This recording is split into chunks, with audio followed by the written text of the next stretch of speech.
Assalamualaikum, apa kabar? Selamat pagi.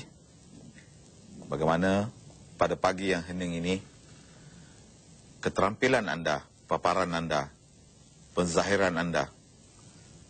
Pada pagi yang sebegini hening, pada saban hari, orang-orang yang bekerja di jabatan-jabatan kerajaan akan mula mempersiapkan diri, memakai pakaian yang sepatutnya dan bergerak ke pejabat. Dan pada awal pagi begini juga mereka mula menghiaskan diri mereka untuk pergi bekerja mencari rezeki. Dan biasanya kaki tangan kerajaan akan cuba berpakaian seberapa kemas yang boleh, sebagai sebahagian daripada syarat dan etika untuk mereka melaksanakan tugas dan tanggungjawab untuk mencari rezeki pada setiap hari. Pada pagi ini saya nak kongsi dengan penonton satu tajuk seni pengurusan diri, iaitu keterampilan. Apakah yang dimaksudkan dengan keterampilan? Keterampilan adalah merupakan paparan dan penzahiran kita di khalayak. Bagaimana kita muncul di khalayak? Kita zahirkan diri kita di khalayak dan seterusnya berinteraksi dengan khalayak. Inilah yang dipanggil sebagai penampilan. Jadi, aspek-aspek penampilan yang perlu kita ketahui, apakah yang memberi komitmen ataupun yang menyokong kepada satu penampilan yang lengkap. Yang pertama sekali adalah emosi. Ketenangan emosi adalah merupakan aset penampilan yang penting. Bagaimana emosi yang tenang akan dapat digambarkan dan dizahirkan dengan paling tenang dan sempurna. Emosi adalah suatu tindakan dan tingkah laku, penzahiran yang tidak pandai berbohong. Seseorang yang sugul akan nampak kesugulannya pada wajah, raut muka, mata, tutur kata, postur, tindak tanduk dan sebagainya. Emosi adalah merupakan komponen yang penting kepada keterampilan seseorang. Ya, oleh sebab itu, pastikan untuk kita zahir di khalayak, untuk kita melakukan sesuatu perkara, yang paling penting, tidur yang cukup, makan dan rehat, serta ketenangan emosi yang akan digambarkan dan dizahirkan apabila kita berinteraksi atau berada di khalayak nanti. Yang kedua adalah wajah kita. Dan ini mungkin boleh dilatih. Bagaimana untuk senyum, untuk lihat, untuk berinteraksi, untuk memberi sokongan dan menerima teguran daripada khalayak. Kalau kita lihat orang-orang yang profesional, menteri-menteri dan sebagainya, bagaimana mereka berinteraksi kerana mereka begitu lama berada dalam bidang politik. Mereka mempunyai ciri, bakat, kemahiran dan keterampilan sebagai seorang pemimpin. Dengan nada yang bersahaja, mereka berinteraksi dengan seluruh wartawan ataupun hadirin, khalayak ataupun rakyat. Jadi ini semua adalah dapat dizahirkan. Kalau di dalam media, kalau kita lihat, adalah pada wajah mereka. Bagaimana wajah mereka berinteraksi dengan khalayak di hadapan mereka. Yang ketiga adalah pakaian. Untuk kaki tangan kerajaan, mereka mempunyai kod dan etika mereka yang tersendiri. Di negara kita Malaysia hari ini, bagaimana pakaian batik telah pun dikeluarkan arahan untuk dipakai pada hari terakhir pada hujung minggu. Ini adalah sebahagian daripada cara untuk memakai atau berpakaian. Etika berpakaian akan ditampilkan secara rasmi di pejabat-pejabat kerajaan dan juga di majlis-majlis rasmi. Pakaian memainkan peranan penting, menggambarkan bagaimana keyakinan, profesional, intelek, daya intelek dan tahap kesopanan seseorang apabila berhadapan dengan khalayak. Jadi, salah satu ciri-ciri yang memainkan peranan penting seseorang, penampilannya adalah pada pakaian. Ini boleh kita lihat bagaimana dalam bidang seni pentas, seni tari, drama, dan seni persembahan, filem ataupun TV, bagaimana sesuatu watak itu diperteguhkan melalui pakaian. Kalau kita lihat sebagai seorang pengurus bank, sebagai seorang kaki tangan kerajaan, mereka berpakaian kemas dan bertali leher. Bagaimana untuk menjadikan watak sebagai seorang tua orang kampung diberi pakaian yang biasa dan pakaian yang menggambarkan sebagai watak orang kampung. Jadi ini adalah bagaimana kita lihat pengarah penampilan menggunakan kekuatan pakaian untuk menggambarkan apakah aktiviti, profession dan kerja yang dilakukan oleh insan, individu ataupun pelakon tadi. Jadi bermakna di sini pakaian akan memainkan peranan penting, akan membantu untuk kita menzahirkan penampilan yang semana seterusnya menzahirkan diri kita sebenarnya. Oleh sebab itulah kepada pelajar-pelajar, latihan untuk berpakaian kemas adalah satu perkara yang begitu penting. Kita juga akan berhadapan dengan pelajar-pelajar IPT yang terpaksa dan juga mereka boleh dikatakan dalam satu perkataan lain berlakon untuk mula memakai tali leher, memakai baju, kot dan sebagainya kerana mereka tidak biasa dan tidak latih. Dan kejanggalannya kita akan nampak apabila mereka terpaksa berpakaian dengan pakaian tersebut secara mengejut pada hari interview ke, pada hari temuduga, hari-hari penting dan sebagainya. Oleh sebab itulah latihan berpakaian kemas adalah satu perkara yang begitu penting kita mulakan seawal yang mungkin. Kerana ini akan membantu kita berpakaian kemas pada setiap masa dan pada setiap ketika. Yang keempat adalah dari segi fizikal. Penampilan dan kesihatan fizikal adalah merupakan paparan diri kita sebenar. Wajah yang sakit, yang uzur, menggambarkan seseorang itu tidak menjaga disiplin mereka. Mungkin mereka tidak mendapat cukup tidur, mereka tidak mendapat makanan yang sempurna berkhasiat. Oleh sebab itulah penampilan fizikal ada kaitannya dengan rehat, tidur, permakanan, riadah. Dan yang kelima adalah komunikasi lisan. Bagaimana kita berinteraksi dengan seseorang. Bagaimana tinggi rendah suara, penggunaan bahasa adalah sebahagian daripada aset keterampilan diri. Kita bertemu lagi selepas ini. Lagi, dan bagaimana penampilan anda pada pagi ini? Sudahkah memilih pakaian untuk ke pejabat dan ke tempat kerja? Sudahkah menyiapkan diri? Dan bagaimanakah penampilan anda di tempat kerja pada hari ini? Saya nak teruskan cerita, satu cerita pendek tentang bagaimana disiplin seorang kaki tangan kerajaan yang bekerja sebagai seorang guru. Pada satu hari, seorang guru ini terlibat dengan kemalangan jalan raya. Dan orang kampung bergegas keluar daripada rumah masing-masing menuju ke jalan raya tersebut, melihat kereta cikgu ini terbalik. Jadi masing-masing sibuk melihat dan memberi pertolongan. Tiba-tiba cikgu ini keluar daripada kereta dia, dan perkara pertama yang dibuat oleh cikgu ini, kerana dia tidak cedera dalam kemalangan yang berlaku secara mengejut tadi. Perkara pertama, sebaik saja keluar daripada kenderaan yang terbabas dan terbalik tadi adalah berdiri, keluar daripada kenderaan, berdiri tegak, ambil sikat di belakang poket seluarnya dan sikat rambut.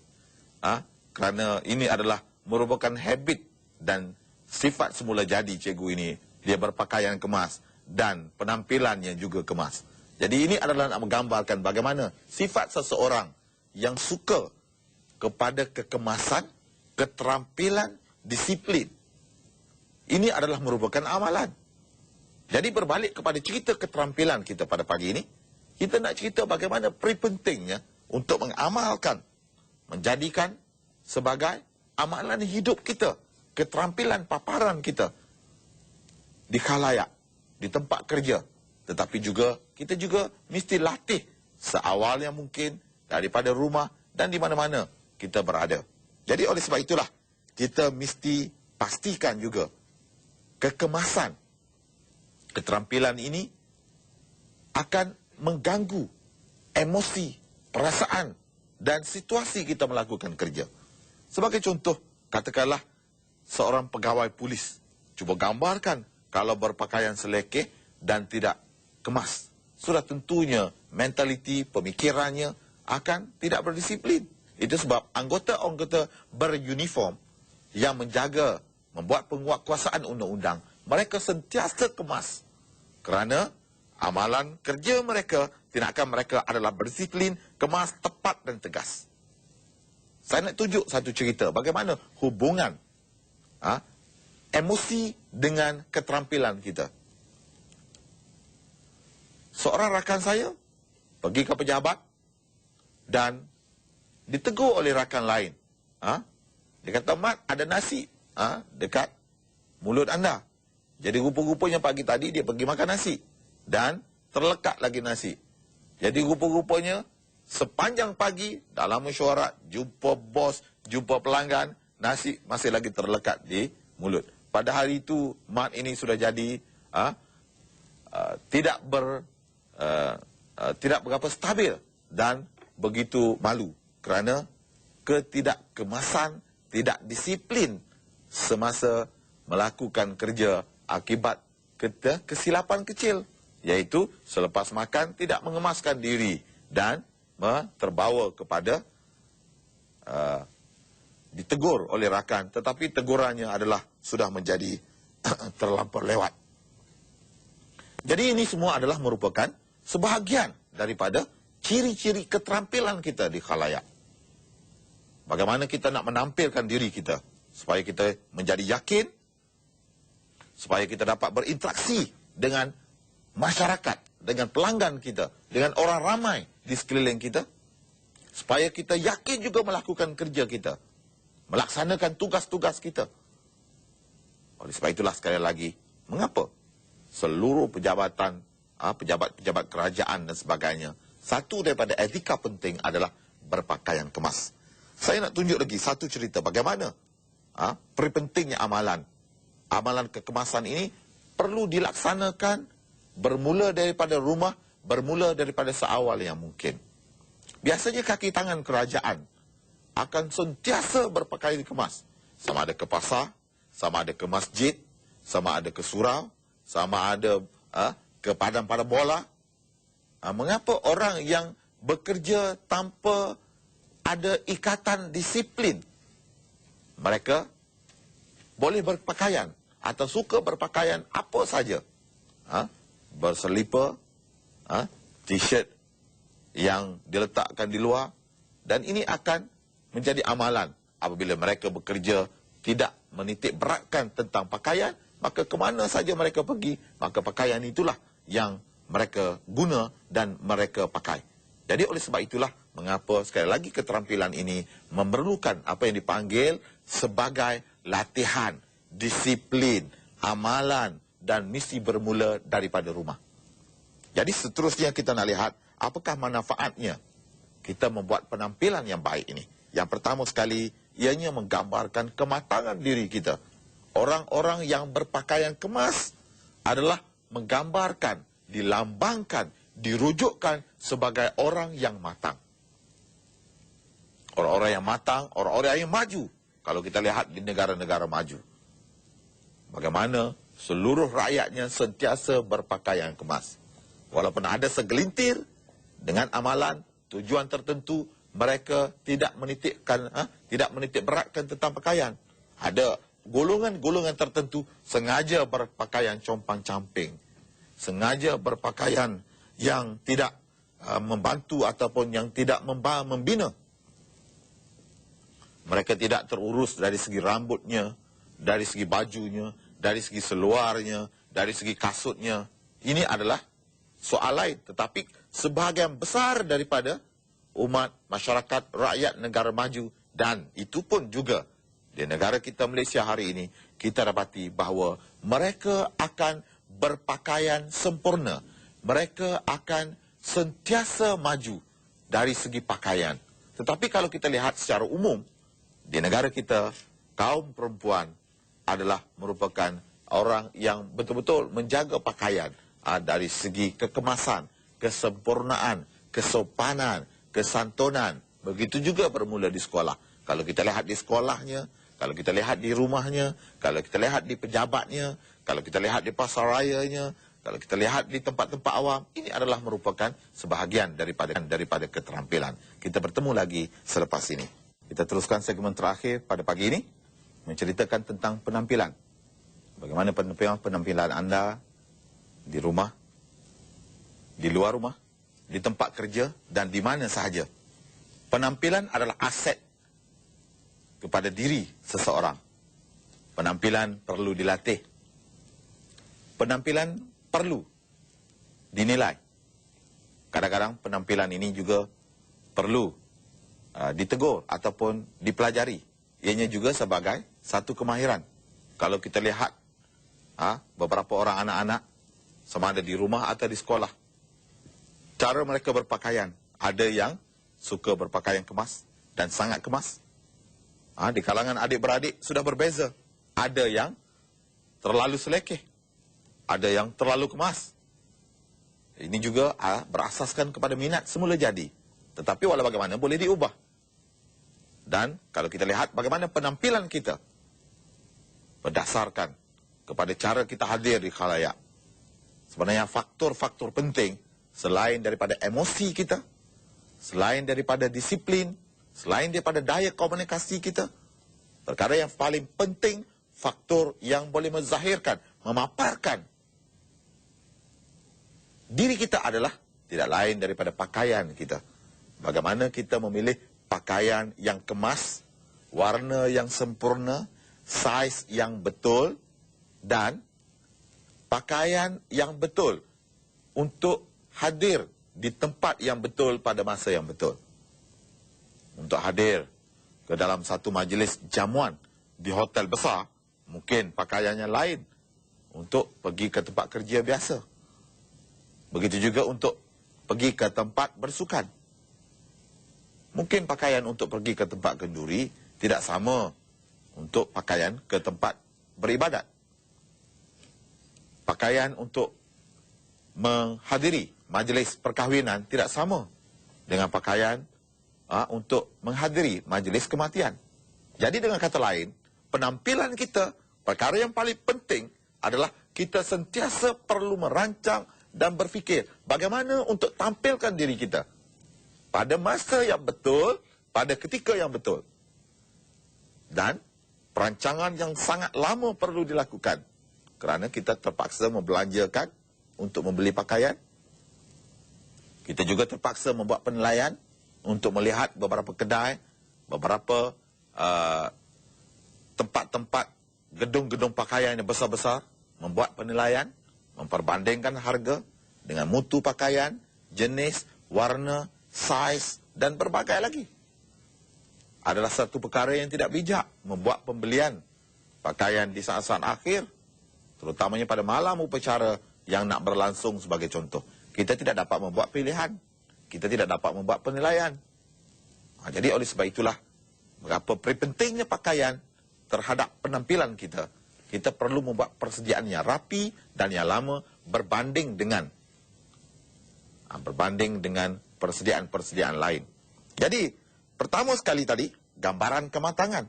Hasil daripada manfaat penampilan yang baik kerana seorang yang dapat menzahirkan atau tampilkan diri dia dengan paling sempurna, dapat digambarkan, dirujukkan sebagai seorang yang paling matang. Yang kedua, menggambarkan pengalaman hidup. Orang-orang yang berpengalaman hidup, orang-orang yang jauh perjalanannya, orang-orang yang mempunyai berbagai pekerjaan, sebagai contoh, angkatan bersenjata, pasukan beruniform. Apabila mereka ini pencen, kita dapati bahawa mereka ini lebih berdisiplin. Pakaian mereka juga menjadi masih lagi kemas. Begitu juga pegawai-pegawai kerajaan, pegawai-pegawai kanan kerajaan, apabila mereka pencen, pakaian mereka masih lagi tidak berubah. Ini satu contoh gambaran orang-orang yang melalui liku-liku hidup, pengalaman-pengalaman hidup, dapat digambarkan melalui penampilan dan pakaian mereka. Yang ketiga, pengetahuan. Orang-orang yang berpengetahuan, yang mempunyai ilmu, terutamanya ilmu penampilan, termasuklah ilmu penampilan ini, mereka akan berpakaian sesuai mengikut masa dan tempat. Kerana ada tempat-tempat kita perlu berpakaian kemas. Dan ada tempat-tempat kita tak boleh berpakaian kemas. Kita perlu faham. tetapi kita boleh berpakaian santun. Jadi ini adalah bagaimana kita nak pilih pakaian mengikut kesesuaian tempat dan masa, terutamanya dalam zaman yang serba maju dan canggih ini. Mungkin 30 tahun, 40 tahun yang lalu, 50 tahun, 100 tahun yang lalu, dalam keadaan kehidupan kita yang tidak sempurna, negara yang belum merdeka, kualiti hidup kita yang belum maju, kita tidak mempunyai kemudahan. Pertama, kemudahan untuk mencari pakaian, kemudahan untuk menjahit pakaian, kemudahan untuk memilih, kemudahan untuk membeli. Hari ini semuanya ada. Dan kita boleh berpakaian apa saja pada hari ini. Dunia sudah jadi global dan cara berpakaian juga sudah jadi global dan boleh digambarkan bahawa kita mempunyai kaedah berpakaian secara global dan universe. Ini adalah contoh bagaimana pengaruh dunia global hari ini mempengaruhi pengalaman dan amalan budaya seseorang. Seterusnya, yang keempat adalah menggambarkan sifat dan kualiti diri seseorang. Bagaimana nak gambarkan sifat? Orang yang berpakaian kemas sesuai pada tempat dan masanya adalah digambarkan sebagai seorang yang berdisiplin, seseorang yang mempunyai ilmu pengetahuan yang luas. Kalau kita lihat, ada ramai orang yang berpakaian tidak kena dengan profession, tempat, masa dan suasana. Mungkin untuk menghadirkan diri dalam satu majlis di luar bangunan tidak sama dengan pakaian yang kita perlu pakai dalam satu majlis di dalam hotel pada waktu malam. Untuk menghadirkan diri di satu majlis tempat yang terbuka tidak sama dengan cara kita berpakaian untuk bertemu dengan seorang pemimpin di dalam satu bilik yang berhawa dingin. Jadi ini adalah menggambarkan bagaimana ilmu pengetahuan itu sekali lagi memainkan peranan penting untuk menzahirkan diri kita. Siapa diri kita, bagaimana kita nak bertindak balas dengan suasana persekitaran melalui penampilan kita. Selain daripada pakaian, persediaan emosi, ilmu pengetahuan, mental, fizikal kita adalah ini semua digambar dan digabungkan. Hasilnya adalah dipanggil sebagai penampilan diri kita. Tampilkanlah diri anda seceria yang boleh, seberapa kemas yang boleh, seberapa sempurna yang boleh pada pagi yang indah ini. Sekian, wabillahi taufik. Wassalamualaikum warahmatullahi taala wabarakatuh.